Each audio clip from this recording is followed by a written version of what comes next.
Well, Martin, thanks for joining us on Business Spectator CEO Hub. It's great to have you. Great to be here. Now, you're running a coal exploration company from Australia, looking at coal in Far East Russia and also Colombia, I think. So obviously there's lots of challenges around doing that. How difficult is it to run that company from here? I think the key trick there is to ensure that the in-country teams have the capability to effectively self-direct and run the projects in-country.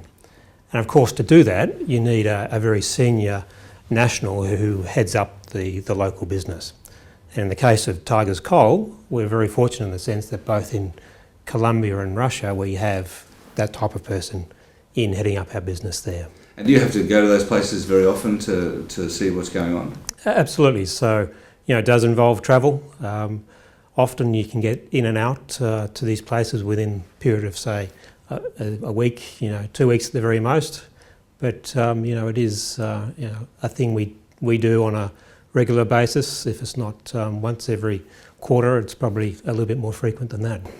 Now, obviously the markets are in a lot of turmoil at the moment. To what extent, as a CEO of an exploration company, do you have to be a sort of a marketer of your business and your plans to the markets, to investors, to try and make sure the money keeps flowing? Well, look, I think that's right. You have to focus on what you can control. And clearly that's delivering the programs pretty much as we've committed in our prospectus. So the focus is on hitting those milestones, getting our drill rigs out to site and completing the work we have envisaged. Now, how much did you raise in the IPO? We raised $37.5 million, and that very much funds the next phase of drilling at both projects. So in Russia, in Chukotka, at our Imam project, and then down in Colombia at our Landazuri project, we fund that through effectively into the middle part of next year. And how much of that have you got left now? Straight after IPO, there was a few payables to various people, so effectively we're down around $30 million. And how quickly are you going through that? When will you run out? Well, it's an interesting one. So in Russia, we do our drilling during the winter season, and that's very much from November through until April. So that's the kind of the heavy spend period. That's our larger project. That's our winter. No, that's their winter. So it's actually drilling winter. Well, it's easier to get the rigs around on the snow. So there's snow and ice cover.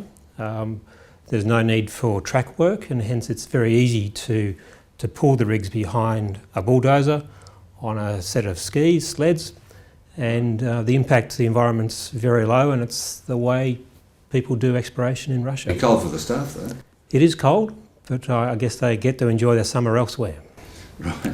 So does that mean you'll be needing to go back to the market for more money in around March, or obviously perhaps before then? You don't want to run out. No, well, clearly the trajectory we're on here is to get as much of that resource delineated at both projects. So we have a very large exploration target. So we virtually have a deposit size of up to 500 million tonnes at each location. And the focus of this coming program is to convert as much as we possibly can through this next phase of drilling of that exploration target into the resource category. And once we do that, I think the broader parameters of the coal deposit are well understood, and we have the ability to clearly demonstrate the robustness of the projects going forward. There's definitely good coal there, is there? There is. So we've spent a reasonable time and effort over the last 6 to 12 months, and our partners before that, investigating these coal deposits. So we have good drill information. We've already delineated a resource of 177 million tonnes at Russia and 21 million tonnes in Colombia. And the coal quality work stemming from that drill program shows the coal to be of very high quality. So a very reactive coking coal in Russia, and a very clean, low ash coking coal in Colombia. Right, so what's the plan? The corporate plan? Is it to mine the deposits yourself or to sell them? No, this is, the strategy we have, and I think it's inherited to some degree from the Oxiana heritage of many of the board members, and that's very much explore, develop and operate. And I think there's experience within the leadership team and the board to cover that spectrum of the development chain. and that's clearly our focus at this point in time. Are you doing any work on looking for sales at this stage, or is it too early? It's too early for that. Yeah. I think where we are is, clearly there's a lot of appetite there from traders and customers in terms of securing offtake. There's plenty of demand for good, decent coal, isn't there? That's correct. So, we have received, inquiries about possibility of tie-ups at this point in time in terms of strategic alliances or offtake arrangements.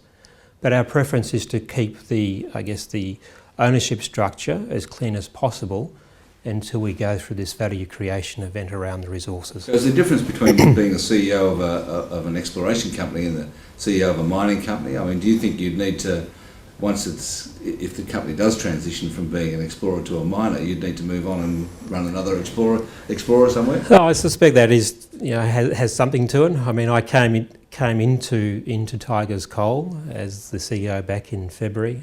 My background was with BHP for a number of years in their coal businesses, in business development mainly, and before that a geologist. So I do have a more of a development bent.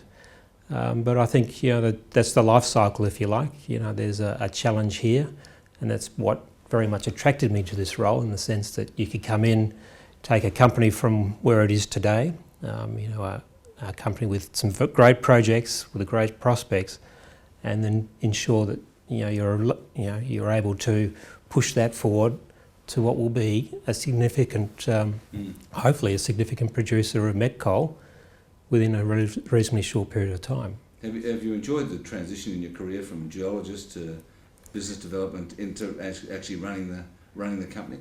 Yeah, I have. I mean, it's a great position to be in. I think you get a lot of support from people along the way, but ultimately it comes down to the quality of the projects and making sure that there's the discipline to deliver against plan, and that comes down to people more than anything else. It's been great talking to you. Thanks very much. Thank you.